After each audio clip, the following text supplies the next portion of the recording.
Jamaah, memang stempel Wahabi ini sangat menakutkan, karena aliran Wahabiyah ini itu aliran yang dibentuk oleh Abdul Wahab bin Rustum, aliran Khawarij. Akhirnya stempel Wahabi diberikan kepada Syekh Muhammad bin Abdul Wahab. Padahal kalau memang betul mereka jujur dan benar, maka stempelnya Syekh Muhammad bin Abdul Wahab apa? Muhammadi. Karena namanya beliau Muhammad bin Abdul Wahab. Abdul Wahab itu bapaknya. Sedangkan kalau yang ada di Afrika situ, itu namanya Abdul Wahab bin Rustum. Sehingga stempel ini diberikan. Orang takut, ini orang yang mengkafirkan orang lain, yang gampang membid'ahkan orang lain, yang tidak setuju dengan kelompoknya, dibunuh sama dia. Betul, memang aliran Wahabiyah seperti itu yang ada di daerah Afrika sana. Tapi aliran itu diberikan kepada yang tidak tepat. Ya, kita pelan-pelan memahamkan orang. Sekelas ustadznya saja tidak paham nisbat nama. Jangan tertipu dengan Wahabi. Pengikut Abdul Wahab bin Rustum adalah Wahbiyah, sedangkan pengikut Muhammad bin Abdul Wahab adalah Wahabi. Nama Imam Syafi'i adalah Muhammad bin Idris Asy-Syafi'i. Harusnya nama mazhab beliau Muhammadi, karena namanya Muhammad. Tetapi kenapa mazhab beliau Syafi'i? Karena nisbat ke kakek buyutnya. Begitu juga dengan mazhab Hambali. Kenapa tidak disebut Ahmadi? Karena nama aslinya Imam Ahmad. Kenapa disebut mazhab Hambali? Karena nisbat ke kakeknya. Sampai sini paham ya para pemuja Wahabi. Assalamualaikum warahmatullahi wabarakatuh. Alhamdulillahilladzi arsala rasulahu bil huda wa dinil haqq liyudhhirahu 'alad dini kullihi wa kafa billahi shahida. Asyhadu an la ilaha illallah wahdahu la syarika lah wa asyhadu anna Muhammadan abduhu wa rasuluh. Allahumma shalli ala sayyidina Muhammad wa ala ali sayyidina Muhammad. Pemirsa yang dirahmati Allah Subhanahu wa taala, telah kita simak tadi yaitu video dari seorang dai Salafi Wahabi yang bernama Syafiq Riza Basalamah. Nampak betul bahwasanya ternyata dai Salafi Wahabi ini yang bernama Syafiq Riza Basalamah ini tidak paham tentang apa itu gerakan Wahabi. Ya, tidak paham atau memang pura-pura tidak paham atau ingin mengalihkan tentang penyebutan Wahabi. Ternyata Ustaz Syafiq Riza Basalamah ini tidak bisa membedakan mana aliran Wahabi atau Wahabiyah dengan Wahbi atau Wahabiyah. Nah, jelaslah dua aliran ini yang berbeda. Kalau aliran Wahabi atau Wahabiyah ini munculnya dari Najd, yang misinya konon katanya adalah memurnikan ajaran Islam, yaitu dengan slogan yaitu manhaj salaf, kembali kepada Al-Quran dan Sunnah. Sedangkan kalau Wahabiyah ini munculnya dari Afrika, ya, yang dibawa oleh Abdul Wahab bin Rustum, ya. Sedangkan aliran Wahabiyah ini yaitu dibawa oleh Muhammad bin Abdul Wahab yang munculnya adalah dari Najd, yaitu Arab Saudi. Nah, ini ketidakfahaman dai Salafi Wahabi yang bernama Syafiq Riza Basalamah. Tentu kita paham bahwasanya gerakan yang sangat berbahaya ini adalah gerakan Wahabi atau Wahabiyah yang memang gampang untuk menuduh kafir, bid'ah, syirik, musyrik dan sebagainya. Dan ini jelas di sekitar kita di mana ada kelompok Salafi Wahabi, apakah itu secara langsung, apakah itu melalui media sosial, pasti yang senantiasa mereka dagangkan adalah kembali kepada Al-Quran dan Sunnah. Kemudian mereka gampang untuk menuduh kafir, musyrik, syirik, bid'ah dan sebagainya. Tentunya yang menjadi target utama adalah kaum Nahdliyin atau warga Ahlus Sunnah wal Jamaah, warga NU yang menjadi sasaran tembak atau keganasan dari kelompok Salafi Wahabi. Nah, ini. Nah, kemudian ini kita nampak jelas tadi bahwasanya Syafiq Riza Basalamah ini tidak paham kenapa kemudian julukan pengikut Muhammad bin Abdul Wahab ini disebut dengan Wahabi.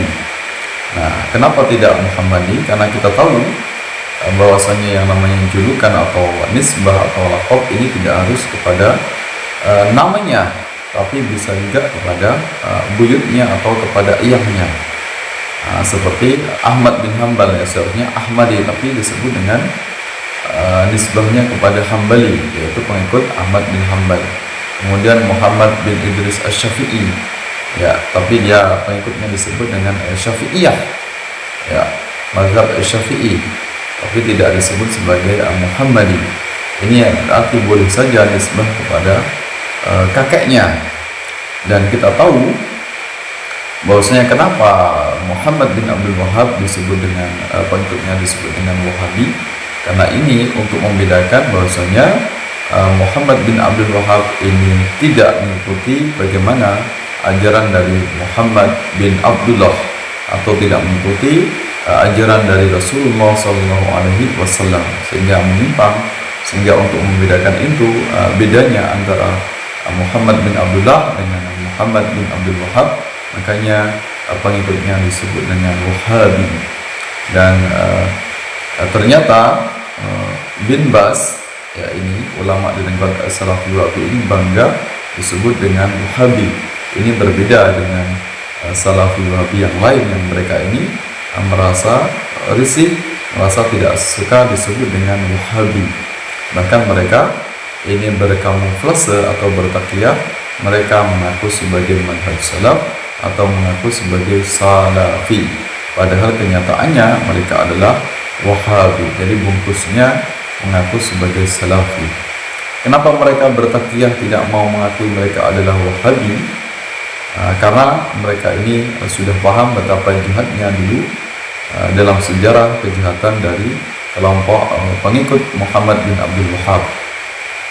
Ya, tokohnya ini banyak melakukan kerusakan, ya, Muhammad bin Abdul Wahhab banyak melakukan pembunuhan, pengkafiran di wilayah Najd atau di Arab Saudi. Kemudian Muhammad bin Abdul Wahhab ini bersekongkol dengan yaitu pendiri dari kerajaan Arab Saudi, yaitu Ibnu Saud, ya. Mereka lantas kemudian mendirikan kerajaan yang sampai sekarang disebut dengan Saudi Arabia atau Arab Saudi, yaitu persekongkolan antara Muhammad bin Abdul Wahhab sebagai tokoh spiritualnya, kemudian sebagai rajanya atau penguasanya yaitu Ibnu Saud. Nah, jadi persekongkolan dua tokoh inilah yang sampai sekarang melanggengkan tentang ajaran yaitu Wahabi atau Wahabisme. Jadi pusatnya adalah dari Arab Saudi, walaupun secara pelan-pelan ini Muhammad bin Salman ini ingin menggeser ideologi radikal yaitu Wahabi. Ya, ini betapa buruknya tentang bagaimana sejarah Wahabi, sehingga kemudian para pengikutnya sekarang Muhammad bin Abdul Wahhab mereka berkamuflase mengaku sebagai Salafiyin atau mengaku sebagai kaum muwahhidun yang memurnikan ajaran tauhid, walaupun kenyataannya mereka terjebak kepada paham musyrik atau paham-paham yang juga menyimpang, yang tidak pernah diajarkan oleh Rasulullah Sallallahu Alaihi Wasallam. Ya, seolah misalnya ingin memurnikan tauhid, tapi mereka juga membuat kerancuan tauhid. Buktinya apa? Mereka membuat konsep yaitu tauhid, uluhiyah, rububiyah, asma wa sifat, yang ini semuanya tidak pernah diajarkan oleh Al-Quran, tidak pernah diajarkan oleh Rasulullah Sallallahu Alaihi Wasallam. Kemudian awal mula gelar Wahabi ini dari siapa? Ini disematkan pertama kali oleh kakaknya dari Muhammad bin Abdul Wahhab yang bernama yaitu Sulaiman bin Abdul Wahhab. Karena tahu bahasanya adiknya ini dari kecil sudah ada tanda-tanda membelot dari ajaran Ahlussunnah wal Jamaah, menyimpang dari ajaran mazhab Hambali, karena kakaknya ini adalah bermazhab Hambali. Maka kemudian kakaknya ini memberikan warning atau hati-hati terhadap kelakuan adiknya ini. Nah, kemudian setelah disematkan namanya, para pengikutnya yaitu disebut dengan Wahabi. Kemudian istilah ini menyebar luas di kalangan kaum Ahlussunnah wal Jamaah. Jadi penyematan Wahabi bukan dari Syiah, tapi murni dari ulama-ulama Ahlussunnah wal Jamaah. Di antaranya yaitu Syekh Zaini Dahlan juga mengungkapkan tentang bagaimana sesatnya paham Salafi Wahabi. Nah, mudah-mudahan ya, kita bisa memahami semuanya.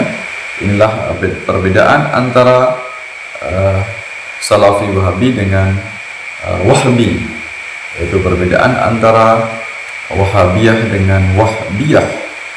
Ya, kalau Wahhabi tadi atau Wahhabiyah jelas didirikan oleh Muhammad bin Abdul Wahhab, sedangkan Wahhabi atau Wahbiyah ini ya pendirinya Abdullah bin Wahbi Ar-Rasibi. Ya, Abdullah bin Wahbi Ar-Rasibi. Kemudian Abdul Wahhab bin Rustum ini adalah salah satu penganut atau pengikut dari aliran Wahbiyah. Ya, aliran dari yang didirikan oleh Abdullah bin Wahbi Ar-Rasibi, yang sama-sama memiliki misi baik itu Wahhabiyah maupun Wahbiyah. Misinya adalah memurnikan ajaran Islam. Nah, ini yang seringkali disalahpahami oleh kelompok Salafi Wahabi.